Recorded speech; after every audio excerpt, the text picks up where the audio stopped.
Alrighty. Hey guys. So this is the 3-4, which we're looking at direct variation. Alright, so I don't know why that's glitching so bad. I'll maybe move this. Okay. So direct variation just says that y varies directly with x. So all this means is y equals some constant here, x. And k then is called your constant of variation. So it's how x is changing. It's also called the constant of proportionality sometimes, but that's what that means. All right, so over here, we want to name the constant of variation, then find the slope of the line. All right, so this changes. Y equals 1/2 x. K then, y equals that constant x. K then is going to equal 1/2 because y equals kx. You're just replacing 1/2 for k. So that's what this equation says. All right, and then we want to find the slope of the line that passes through this pair of points. So the slope then is equal to y2 minus y1 all over x2 minus x1.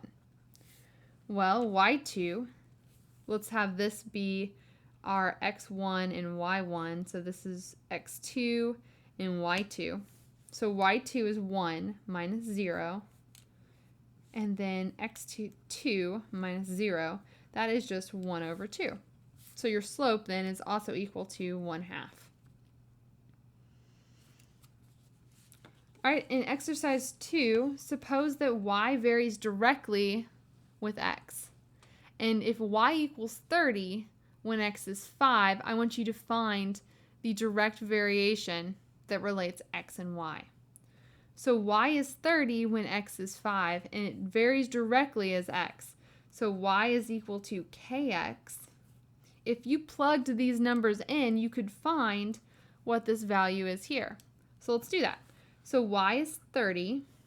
We want to find what the constant of variation is, k, and x was 5. Well, 30 divided by 5 tells us that k is equal to 6. All right, if you wanted to find the direct variation equation, you want to use that to find x when y is 18. Well, y is equal to kx. We just said up here that y then is going to equal 6x because k is 6. And when y is 18, 18 then is equal to 6x. We want to solve for x. So divide both sides by 6, and x is equal to 3.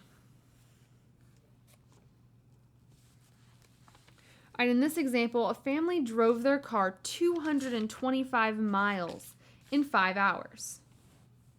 You want to use the direct variation equation to find the distance that they traveled for any number of hours. So by changing the number of hours, you could find their distance. So you're trying to find their rate right now. So finding the direct variation equation, we have y is equal to kx. And we want to find the distance traveled for any number y. So we need to find what this constant of variation is, what their rate is. So for us, this relates to the equation d equals rt, where d is equal to y, r is your rate, that's your k, and then t is your x. All right, so we want to solve for r then.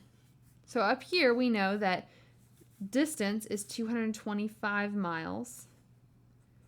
We don't know what the rate is, and the time was 5 hours. So now, what is 225 divided by 5? That's 45.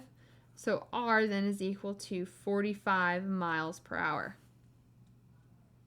So if we want to write our new equation then, distance is equal to 45 t miles per hour, and t is in hours.